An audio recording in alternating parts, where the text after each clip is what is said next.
Every tragedy, every death, every single detail was all neatly compiled and sitting in a government archive. But when I started to verify it, the entire story began to fall apart. People who were said to have died didn't. Some people who were said to have lived never existed. Hello, and welcome to Citegeist. I'm your host, Joshua Spellman. So how does an inaccurate ghost story become accepted as irrefutable fact? To find out, we're going to have to head to Boyds, Maryland, to unwind the bobbin and pull at the threads of truth that are tangled around the long-abandoned Winderbourne Mansion. Now, I am saying Winderbourne, but through my research, I have my suspicions it's pronounced differently, but you'll have to let me know what you think after hearing the alleged, and this time I truly mean alleged, history of Winderbourne Mansion. Enoch and Mary Totten were searching for a second home to escape Washington, D.C.'s scorching summer heat in the chaotic bustle of city life. They were seeking a countryside oasis to summer in and create fond memories for their 3 children.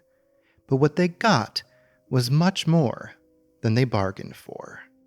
Colonel Enoch Totten was a prominent railroad lawyer in Washington, D.C., as well as a notable Civil War veteran. During the Battle of Spotsylvania Courthouse, he managed to survive being shot 4 times, though one of those shots may have been at his own hand, quite literally, when a projectile bounced off of his saber and hit him in his right hand. But regardless of Enoch's incredible luck and successful law career, the capital for the construction of Winderbourne Mansion came from his wife, Mary. Mary's father was a Wisconsin senator named Timothy Howe and was the cousin and heir to the massive $13 million fortune of Elias Howe, the inventor of the sewing machine. It was auspicious then that Mary's father died in 1883, splitting the remainder of Elias's fortune between Mary and her brother Frank, just as she and Enoch were beginning to scout for property. While riding through Boyds Station on the B&O Railroad, the couple noticed a plot of land near Little Seneca Creek that the railroad gently curved around, and they simply couldn't resist it. This parcel of land was accessed by Clopper Road, which the wealthy couple also purchased, and it's a good thing that they did. Eventually, the railroad surrounding the property expanded from a single track to a double and needed to cut off Clopper Road, which would have prevented access to the Tottens' home. The Tottens and the railroad came to a compromise. They would split the cost to build a bridge over the track, and in turn, the railroad company agreed to maintain the bridge in perpetuity. When the Queen Anne-style mansion was completed, it was painted a pale pink with dark rose trim and deep plum-colored shutters, a vibrant contrast to the pallid, moss-covered facade it would become in later years. Its architecture was unique, sporting a triangular fireplace, a room suspended above the foyer, and hidden rain spouts that directed water to an underground cistern.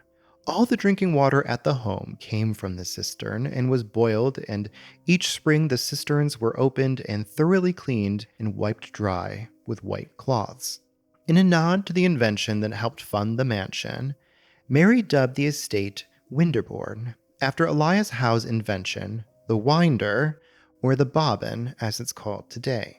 The Tottens hosted elaborate formal affairs on Winderbourne's lawn, which they landscaped with rare and exotic plants that they imported from all over the world. And despite Winderbourne being the Tottens' summer home, it was staffed all year round to ensure its upkeep. In addition to the garden parties, the Tottens hosted extravagant dinners. These meals were so lavish that food was never allowed to be set upon the table. Instead, maids would carry around silver platters and bowls and expertly serve those in attendance. Sadly, it didn't take long for the Tottens' luxurious lifestyle to be marred by tragedy. The 3 Totten children contracted typhoid fever from drinking contaminated water from the home's cistern. The 2 daughters survived, but were deafened, while their son died from the grisly disease. This tragedy at the hands of the house soured the Tottens' love for Winderbourne. It just never held the same luster it did before their son's death. However, rather than sell the property, they kept it in the family. One of the Totten daughters, Edith, inspired by her tragic childhood experience, became a physician, vowing to save the lives of children. It was Edith who also became the owner of Winderbourne Mansion sometime before 1915. Edith never married, but adopted a daughter. Like the Tottens before the tragedy, this little girl loved Winderbourne. She relished in exploring its every nook and cranny, running through the magic halls that never seemed to end. She skipped through the gardens and raced through the dining hall, and loved to slide down the banister of the massive staircase leading down to the foyer. However, one day as she was sliding down the railing, as she often did, she gained a little bit too much speed. Perhaps a maid had polished it too much, and she was flung, the poor girl falling to her death in the foyer. Winderbourne was beginning to feel cursed. While tragic, this did not fully deter Edith from enjoying the mansion, but another stroke of bad luck did. The railroad track that had gently curved around the Winderbourne property was straightened, and the bridge that was supposed to have been maintained by the railroad in perpetuity was demolished, leaving the Tottens without access to their home. The Tottens took the case to court, which ended in both the property and the home being sold off to the railroad. Not long after selling Winderbourne, Edith Totten dropped dead unexpectedly after giving a lecture at Johns Hopkins University at the age of only 48. Was this the home claiming the life of another Totten for letting it go? Some say yes. Others say it was just more bad luck. Winderbourne Mansion was eventually purchased by the Pickrell family in 1929. Edward and Beulah Pickrell raised their two sons, Edward Jr. and Paxton, inside of the stately home. By 1989, both Edward and Beulah had passed away and left the property to Edward Jr. During Edward Jr.'s ownership, the home began to fall into disrepair, and when he passed away in 2004, the responsibility of the quickly decaying property was left to his brother Paxton. Vines and the surrounding vegetation, which included some of the exotic imports of the Tottens, completely engulfed the home. Winderbourne Mansion, once elegantly groomed, looked more like a map from a post-apocalyptic video game, complete with several rusted-out muscle cars in the yard. Inside, furniture, clothes, books, and magazines remained exactly where they were, as if the inhabitants were plucked from existence. While the home has succumbed to the elements, the ghosts of its past still roam its once opulent halls, ignorant to the decay and erosion that time has wrought on their beloved mansion. Okay, so I originally covered this story in 2021 when this podcast was still riding under the name of Crimes and Witch Demeanors, and this case really confused me then, and it continues to find ways to befuddle me to this very day because its history is just so muddy. But before we get into the history, we need to address the name. Winderbourne, or Winterbourne, or Winderbourne, I've heard it said every which way, and no one seems to have a consensus. However, since the home was named after the bobbin winder, I'd be inclined to say, against all rules of phonetics, that it's Winderbourne. Unless Mary did it as a very subtle nod and it's winder in spelling only, but I would love to know what you think. I think I'm the only person that believes it should be Winderbourne, but that's literally what it's named after. Besides the name, the date of its construction is also unclear, and it isn't something that can likely be settled without an actual visit to Boyds, Maryland. All formal accounts say it was built in 1884, while other sources, like unofficial listings on real estate websites like Zillow and Redfin, list dates ranging anywhere from 1872 to 1876. But as far as our investigation goes, the date of its construction is fairly inconsequential. What I care about is the mess of the history. All online articles and blog posts about Winderbourne Mansion seem to stem from a 2016 article from the Washington Post. And after digging into this article, I was able to locate what the Post used for most of its information. A 1978 report on the home's history available through Maryland's government website. Or it was. Finding this document the first time felt like I was hitting the historic jackpot, or what I thought was the historic jackpot. By all accounts, this form is legitimate. It's an official document compiled by government officials and used as part of a larger survey to record and justify the historic significance of buildings and properties in Maryland. In fact, reading through the form, as far as I can tell, this is where nearly all the information on the internet about Winderbourne comes from, not just the article from the Washington Post.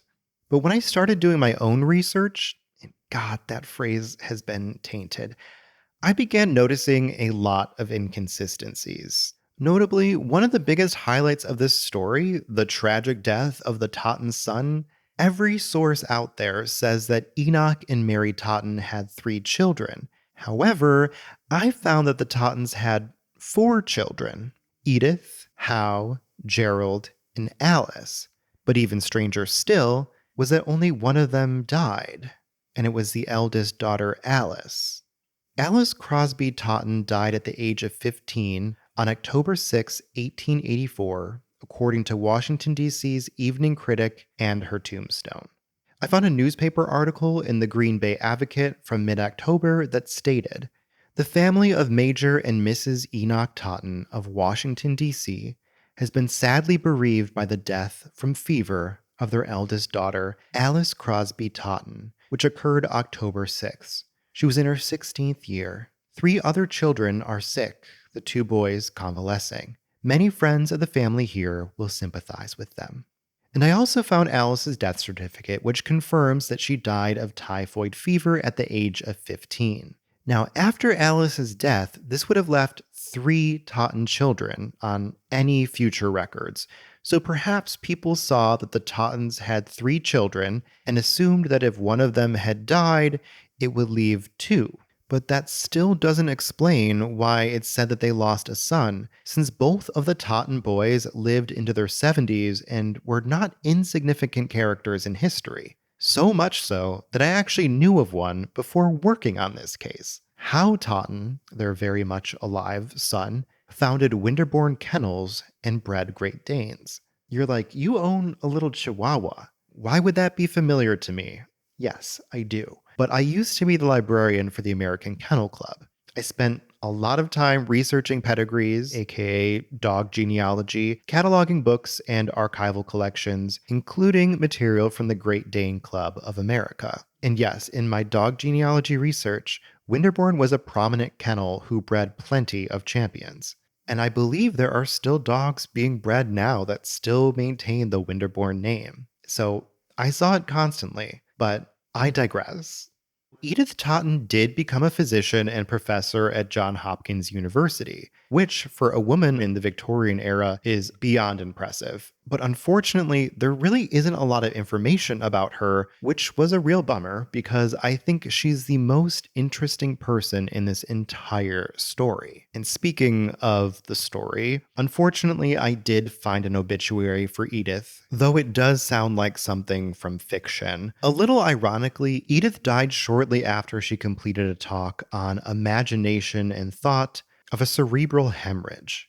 While some say this was some curse of the mansion, it was likely a curse of genetics. So if that wild detail of the story is true, what about her adopted daughter? While I was not able to find any record of her adopted child, it's entirely possible that she existed. She was likely only part of Edith's life for a brief period, so she wouldn't necessarily appear on census records, and adoption records are private, and it's even possible that this daughter maintained her original surname. If she did exist and die young, she was not buried in a plot near Edith. And I did a lot of searching, and I wasn't able to find any leads. But I found something else. Perhaps the missing puzzle piece, which can help explain why Alice was said to be a lost son all of this time. While I didn't find a young girl who died, I did find a Totten boy who died young. His name was Michael Totten, and I found him because I figured if she was an adopted daughter of Edith that she would probably be buried near her adopted mother. So I just started looking at all the graves in Washington, D.C.'s Rock Creek Cemetery, specifically in Section E, where Edith is buried. And on the same tombstone is where I found Michael Totten. It took a while to find out who this boy was because his grave didn't list any parents. However, I found the 1920 federal census, which listed 3 children living with Edith Totten: Louise, Jean, and Michael. But they were not her kids or her adopted kids. They were her brother Howe's, but they were living with her or staying with Edith in Manhattan during the time of the census. This boy, Michael, died on April 14th, 1924 at the age of 8. He does not have a place of death. The only death record I could find was his gravestone, which was cataloged incorrectly on both Find a Grave and Ancestry, and listed him as being only 2 to 3 years old when he died. But that begs the question, how did this story, that the Tottens had 3 children and had lost their son, and that Edith lost an adopted daughter, end up so wrong? And more importantly, how did it make its way into an official government report? As I combed through the document, I noticed typewritten footnote markers scattered throughout. So naturally, I followed them. The claim about the son's death pointed to a footnote number 6, which simply read ibid, which apparently is Latin, meaning the same as the previous. So I looked back to footnote 5, which just said Ayton, which was not particularly helpful on its own, so I kept tracing back to footnote 2. Hershey Ayton, Gathersburg, personal interview, 1978. And reading that line alone brought everything into focus. All of the stories about the Totten family tragedies, the illness, the death, and all the details that have been proliferated all over the internet and even in the Washington Post weren't pulled from written records or verified historic documents. They came from a single interview conducted in 1978. If you're a longtime listener of the podcast, you already know what I'm about to say. Oral history should always be taken with a grain of salt. They're not always the most reliable sources, depending on the narrator. Human memory is faulty, and details can be misremembered, mixed up, or completely fabricated. But at the same time, do not get me wrong, oral histories are invaluable. They're indispensable for preserving community memory, documenting lived experiences, safeguarding important cultural keystones like language and folklore. But when it comes to reconstructing historic events, especially ones that occurred before the interviewee was even born and within a family that they didn't belong to, things can get a little bit hazy. At the time of my initial research, I couldn't find much about Hershey Ayton. I assumed he was a neighbor or someone who was loosely connected to the property or the family. And since then, online access to the original ACHS report and its related documents have become restricted, and they now require in-person visits to view. Luckily, I saved the one report, but now I couldn't access any of the others. But through a somewhat ironic twist, I found a blog post on Ghost in My Machine, which rather amusingly cites me as a source for most of the article. But they referenced another document mentioning Ayton. The link itself was dead, but I used it to dig through several corrupted versions on the Internet Archive and was able to recover and save the original file. While the document didn't add much new information, it did confirm one important detail, that Hershey Ayton was a close friend of the Totten family. But he was born in 1902, well after Alice Totten's death.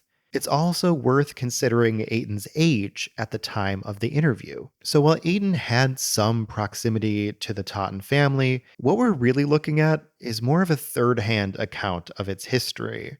Something closer to the quality of neighborhood gossip, like, my friend told me that their cousin, At around 76 years old, Aiton was recalling stories that had taken place decades before he was born or when he was still a child. And unlike the stacks, memory isn't an archive, it's more of an approximation. It shifts over time, especially when you're recounting something you didn't personally experience. Details blur, timelines compress, and is it possible that he flipped the genders of the Totten kids who died? Perhaps Michael Totten died at Winderbourne Mansion under the watch of Edith, or maybe even in her Manhattan home. He died under her care, but it wasn't actually her adopted child. Aiton would have been 12 at the time it happened, so why would he know any better? I'm leaning more and more towards this explanation because the fact that Michael had stayed with Edith in Manhattan sets a precedent for her watching or caring for the kids. But I can't say for certain if it was actually Michael who died on the stairs in Winterbourne, but I can only assume it would make sense for misremembering this and kind of flipping the two kids. Yes, two kids died, but he didn't really have it clear which one was which. But until further information is found to confirm my hypothesis, the identity of the second child will remain a mystery. And I'm not saying that Aiton was a bad actor. He genuinely believed that he was recounting historically accurate information. But in reality, he was telling a misremembered version of events that unfortunately would be taken as fact 40 years down the line and disseminated throughout the entire internet. And I'm definitely not alone in that assessment. When I first released this episode, the Boyds Historical Society actually reached out to me and agreed that the information in the report is likely less than reliable, saying, "It's so true that the Maryland History Trust Summary Forum information for Winterbourne isn't wholly or maybe even partly accurate." And in that tweet, they let me know that the property was on its way to being saved, only if some drama with the water authority was sorted out. But we'll get to that in a little bit.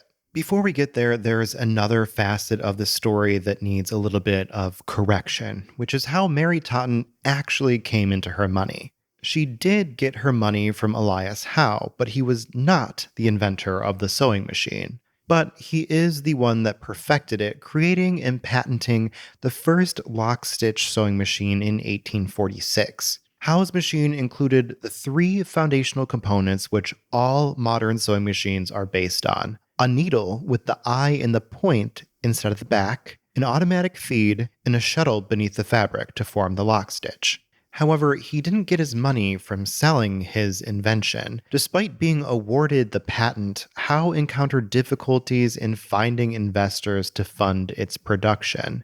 His luck wasn't doing very well in the United States, so he ended up moving to England. Unfortunately, his business ventures didn't work out and he returned to the US without a single cent. But to top it all off, upon his return, Howe discovered that in his absence, Isaac Singer, yes, the same Singer of modern-day sewing machine fame, had created a machine that utilized the lock-stitch design that Howe had patented.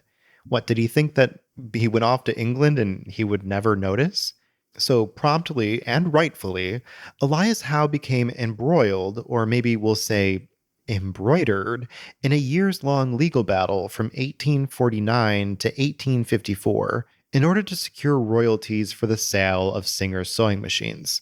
In the end, it was worth it. Howe won out and gained a rather amazing deal in the process.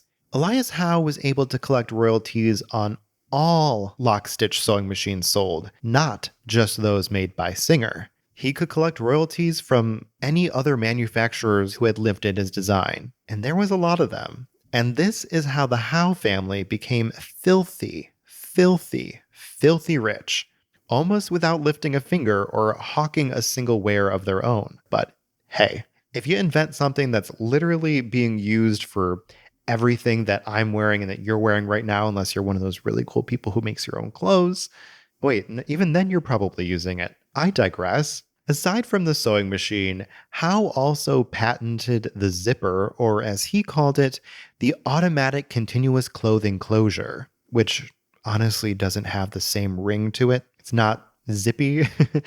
I'll see myself out. However, Howe never really pursued that invention seriously, so he was never credited with its creation. Elias Howe died of a massive blood clot in 1867 at the age of 48. So, how did Mary Totten, a distant cousin, become the beneficiary of Howe's fortune? It's a little convoluted, but long story short, everybody died. Elias's first wife died while they were in England or right when they came back from England, and they had no children. And all of Howe's brothers also died. And while Elias did eventually remarry, they also had no children. And I think that wife died as well. So when Elias finally passed, his cousin Timothy Howe was the closest living relative, and he became heir to the fortune. And then when Timothy died, the fortune was then passed down to Mary and her brother. So now that we have that all stitched up, so to speak, what about the ghosts? This is what I found really weird, I think. The ghosts, if there really are any, I mean, there was a certain point when you could technically visit yourself, and trust me, many people did. Some people called it urban exploring, but the correct word is trespassing. It's actually stunning how many videos there are of people out there proudly showing their faces while committing a crime. Like, you can watch so many walkthroughs of abandoned Winderbourne Mansion, and everyone's just like, come with me to the abandoned mansion of Winderbourne. And so the property that these people were walking on belonged to Paxton Pickrell. He had been trying to sell Winderbourne Mansion since his brother died in 2004, and it sat empty all that time. And from all accounts of Paxton, it was already in really rough shape. But with it now being abandoned, it was heavily vandalized, and the once grand landscaping was becoming more and more overgrown. But during the 17 years that the house sat completely empty, many people flocked to the mansion because it was a creepy landmark listed on Atlas Obscura. But oddly, a lot of people who documented their visits went to peep the abandoned muscle cars on the lawn. There are so many videos that are people going there just to look at the cars. And that is just some level of heterosexuality that I will never comprehend. Now, regardless of the visitors' questionable motivations, the property definitely looked quite haunted and had a tragic, albeit inaccurate, storied past. Despite that, I haven't been able to locate any first-hand accounts of ghost sightings. Creepy vibes, creepy pictures, yeah. Ghosts? No. Paxton Pickrell, who grew up in the house, would have the most authority on the ghosts. And he said that the place to me was just a wonderful home. And he was actually rather perturbed the first time he saw Winderbourne appear on a list of the spookiest, creepiest old houses for sale in America. To him, that was his family home, and it sounds like nothing paranormal ever happened there. In fact, it seemed that the real horror was the loss of such a beautiful and historic home. It was actually described in Maryland State Historic Site Survey as, quote, the only grand and elegant structure in the simple rural town of Boyds, which is both a read and a fact.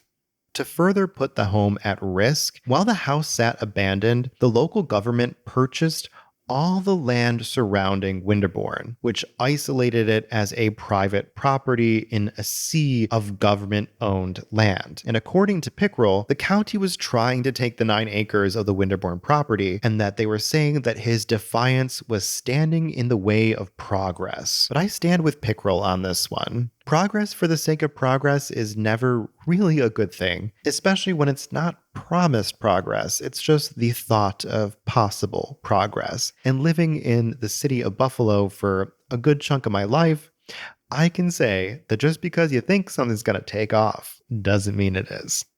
But Pickrell's defiance paid off in the end. Originally listed at $2 million, the price of the property eventually dropped to $1.5 million and then to $895,000, but it never sold until just after my initial episode on the Winderbourne Mansion aired. The property ended up selling in November of 2021 for only $490,000. But honestly, that's still a lot with all of the work that had to be done. But it found buyers, and instead of being sold to the county for the sake of some vague progress, the home was purchased by people with the goal of restoring it. The new owners actually created a TikTok account, which is simply at Winderbourne. And as of recording, they've gutted the inside, restored water access, redid the roof, the siding, the windows. They did a lot of work, but it's nowhere near finished yet. And unfortunately, the owners haven't made an update on their TikTok in over a year and a half. And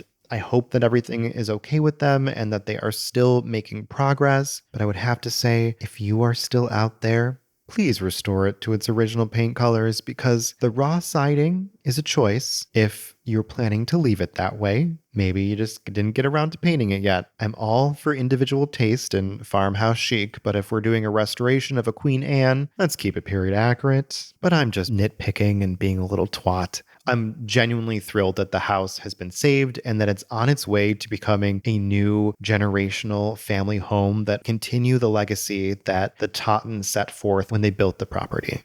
While the property itself may not be haunted, it did stand for years as a skeleton of the past. It was once a place of grandeur and wealth, but sat covered in vines, looking more like the home of the Addams family or a Scooby-Doo backdrop. But now, once again, it's well on its way to recovering its lost opulence. And that's the final stitch in Winderbourne Mansion.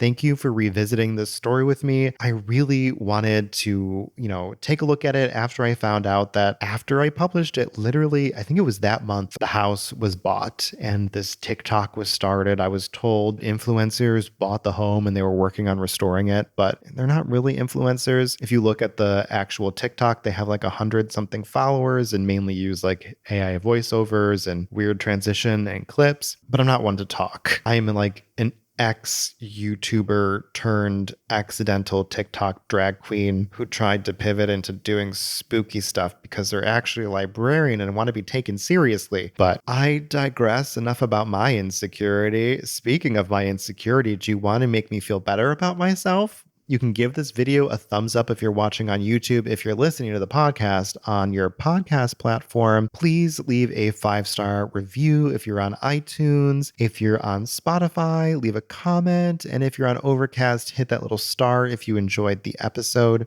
But as always, don't trespass on private property, no matter how creepy it is, I beg of you.